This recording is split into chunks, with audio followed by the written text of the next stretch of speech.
Shalom, shalom, lecha. Olá, você que é inscrito aqui no nosso canal. Se você não é inscrito ainda, por favor, faça isso agora mesmo para ficar recebendo atualizações aqui sobre os conflitos em Israel e outras notícias mais. As coisas estão bem apertadas, tá? Vamos para aqui, para o Irã, no mapa da guerra, tá bom?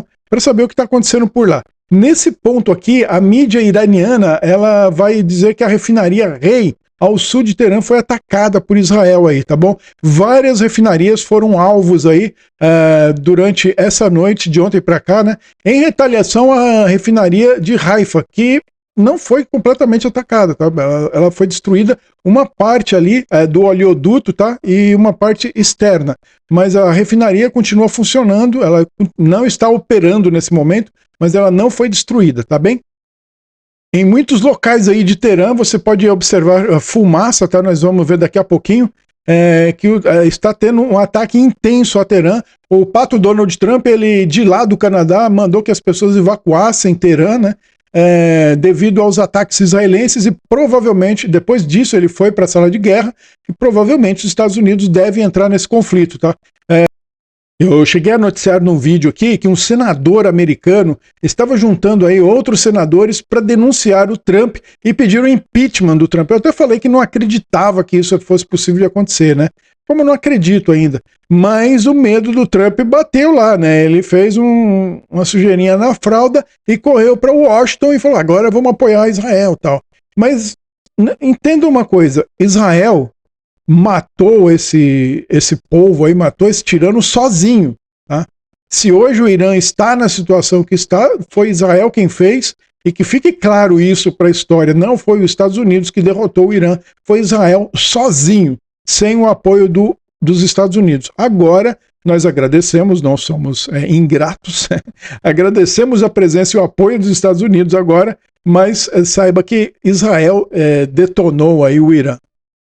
Esse aqui é o chanceler, o Merz. Ele diz que o Irã se recusa a recuar, né? E a destruição total do seu programa nuclear está sobre a mesa. Bom, não está sobre a mesa mais, porque praticamente já foi eliminado, faltam poucas coisas ali para eliminar completamente aí o programa nuclear do Irã. Do jeito que está, eu acho que já não tem mais retorno, né? Acabou virando tudo sucata mesmo, né? Uma meta que ele alega é que Israel não pode alcançar sem ajuda. É engano do Merz, tá? Israel pode sim destruir todo o programa. Se eu não me engano, mais de 70% do programa já foi destruído, e se tem uma única base lá que falta destruir, mas é simples, é como a primeira base. Você destrói as entradas dela por avião, o espaço aéreo está livre para Israel, né? Israel tem dominância do espaço aéreo do Irã, e depois ele destrói a fonte de energia, né? Que é a usina normal de energia elétrica, ele destrói a fonte de energia. A centrífuga, ela não pode parar. A partir do momento que a centrífuga para, ela se autodestrói, né? Ela tem que estar centrifugando o tempo todo. Se houver algum problema na rotação da centrífuga, se ela diminuir a rotação, ela já é danificada, né, por si. Então, se ele cortar a energia externa, não tem o que fazer, todas as centrífugas elas são ali destruídas, estragadas, né, elas não servem mais para nada, e junto com elas o urânio que está lá também não vai servir para nada. E junto com essa mesma ideia, tem um monte de brasileiro aí, se dizem especialistas, né? Os especialistas da rede bobo de idiotice ficam falando assim, não, Israel está mexendo aí com o Irã tem bomba nuclear, vai destruir Israel, passa o rodo, Israel passa o arado. Ele falou, passa o arado, Israel, nenhum dia acabou Israel. Amigo, estão tentando passar o arado no povo judeu desde que ele existe, eu acho. Tá? Até hoje não conseguiram passar o arado na gente. Ele falou assim que o território do Brasil é gigantesco e que Israel é como se fosse um sítio em relação ao Brasil, né? E que o Brasil é indestrutível, os Estados Unidos, a Rússia são países indestrutíveis pela sua própria grandeza. Amigo, o Xandão está destruindo o seu país e você não está percebendo. Ele está fazendo... o Brasil está hoje num prédio igual aqueles prédios que Israel destruiu, tá? Porque ele bateu na estrutura do prédio, ele demoliu sozinho, porque a parte de baixo está completamente corroída.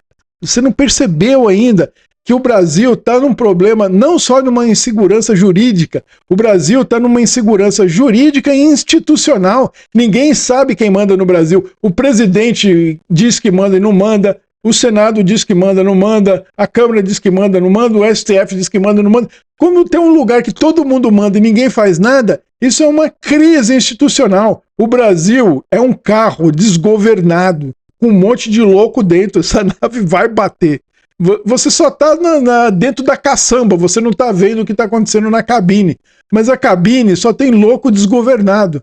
Você só não sabe quando você vai bater, mas vai bater. Só espere a colisão. Tá? Agora eu não venho falar de Israel não, que Israel está muito bem, tá bom? Então, Rede Lully, vá para que pariu, tá bom? Informações de código aberto mostram que quase 20 aviões-tanque de reabastecimento da Força Aérea dos Estados Unidos decolaram de bases europeias essa manhã, rumo ao Oriente Médio, vindo para cá, né? Incluindo caças aí F-15, F-16, F-22 e F-35, né? E eles estão a caminho aí do CENTCOM, né? Quando ele diz aqui informações de código aberto, é aqueles OSINT e tal, esses sistemas que capturam imagem pela internet, aí eles lançam na internet e depois compartilham tudo isso aí e podem fazer um rastreamento e confirmação. Com provas, tá? Legítimas. Não é jornalista da rede bobo de babaquice. Então está aí, parece que o Donald Trump tomou aí um guaraná com catuaba e virou um macho, né? Vamos ver, vamos esperar para ver se é verdade, né? Porque do Trump você nunca sabe para onde ele vai ao certo. Aqui a refinaria de Vila Shahar em Isfahan, né, um importante centro de logística militar de combustível do Irã, acaba de ser alvo de ataques. Né? Ele fica dentro da importante zona militar industrial. No Brasil, como se fosse um quartel, tá? Sabe aquelas zonas militares exclusivas? Tem do lado de Tatuí, lá, né, uma zona da Marinha, né, chama-se Aramar, é uma fazendona fechada tal. Ninguém entra ali, é uma zona militar. Então isso aqui é como se fosse aquilo lá, né? Uma zona militar, e dentro dela fica aí essa refinaria que pertence aí às forças militares, né? E, como você sabe, eu já tenho dito aqui, Israel está com livre acesso aos ares aí do Irã, podendo fazer o que quiser, quando quiser. E esse aqui é o mesmo local lá em Isfahan, né? Mostrando aí mais as proximidades do local, né? Que foi destruído lá, a refinaria, né? Visto que Israel não iria atacar as refinarias no Irã, mas como eles atacaram a refinaria aqui de Haifa, nada mais justo, né? A reciprocidade aí, pagar aí na mesma moeda, parabéns. E agora, com todos os olhares aí voltados para o Irã, esquecemos da faixa de Gaza, né? Mas eu não esqueço, só a rede bobo que esquece. Eu não esqueço a faixa de Gaza, então aqui tá, as forças de defesa de Israel, eles destruíram lá aquele túnel do Hamas sobre o hospital europeu, se recordam disso? Que a mídia ocidental aí diz que não existe nenhum túnel lá, isso é mentira de Israel é mentiroso, inventou, fez um vídeo, é o hospital europeu, os europeus lá que tomam conta, os europeus são bons, são santos e sagrados, né? E Israel tá mentindo. Aí foi lá e encontrou até inclusive o Mohamed Sinwar, o irmão do Yahya Sinwar, né, que era líder do Hamas, e aí Israel retirou de lá, filmou o local, mostrou aí para todo mundo ver, né? Existem muitos túneis, né? E agora cerca de 250 metros cúbicos de concreto foram despejados para selar o túnel completamente, né? Por que eles não minaram e explodiram, eu não sei. Talvez eles quisessem preservar a parte de cima, em respeito aí, em memória aos europeus, né? Porque se eles explodissem, o hospital ia ser detonado, né?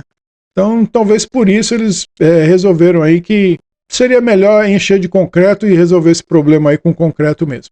Mas tá aí, tá feito, o túnel não existe mais. E pessoal, você que tá aqui no meu canal, valeu demais. Esse aqui é o meu canal que você tá vendo aqui, tá? E eu tenho postado aí pelo menos 3 vídeos por dia. Você pode ver que as visualizações são bem baixas, 200, 237, olha isso aqui, 182. Esse aqui dá um pouquinho mais, quase 400, né? Mas você pode ver que nunca dá 400, tá todo sempre abaixo de 400 visualizações. Então compartilhe isso aí para aumentar essa visualização. Eu tô mostrando isso por quê? Porque eu faço muito vídeo, eu já tenho mais de 500 vídeos publicados aqui, e vou fazer 2 meses ainda, tá? Dia 21 desse mês eu faço 2 meses no meu canal aqui. Já tenho 500 vídeos publicados, e o YouTube não alavanca meus vídeos, ele não apresenta meus vídeos para as outras pessoas. Por quê? Porque o tema que eu trabalho aqui é um tema sensível, é um tema considerado sensível aí pelo YouTube, logo ele me censura, né? Então ele não entrega meus vídeos. Todas as pessoas que eu tenho aqui, a grande maioria delas vieram indicados pelo Peter do canal Ancapso, né? Então eu agradeço sempre a ele por ter feito isso por mim. A maioria de vocês que estão aqui vieram por causa do Peter, né? E estão aqui também porque o meu conteúdo é muito similar ao dele. Ele tem uma outra abordagem, um outro método de falar, outra estrutura. Eu gosto de assistir, eu continuo assistindo o Peter, porque ele é uma inspiração para mim, na verdade, mas eu tenho a minha própria linha, a minha estrutura, como falar, como fazer, e somos diferentes e a gente se soma em relação a isso, tá bom? Acontece que o canal dele já é muito maior que o meu, né? Ele tem lá 50 mil visualizações por um único vídeo, eu tenho aqui 200, né? Então, se você puder, assista meus vídeos até o final, né? Todos eles, e compartilha com uma pessoa, tá? Uma pessoa que você compartilhar já ajuda eu a duplicar aqui essa quantidade de visualização. Então, se eu tenho 200 pessoas aí, se cada um compartilhar com o seguinte, eu já posso ter 400 visualizações, o que já melhora bastante a minha condição aqui, tá bom? Então, valeu demais, muito obrigado pelo apoio que você tem me dado. Também tem o QR Code aí para me ajudar via Pix. Eu postei um vídeo sobre o meu setup no meu canal pessoal, né, particular, chama-se Luciano Casalunga, o nome do meu canal. Vai até lá, você vai ver o vídeo que eu postei aí. Com essa ajuda que vocês me dão, eu tenho comprado aqui novos equipamentos, novos materiais, e tá lá nesse vídeo, tá bom? Valeu demais então, e até o próximo vídeo!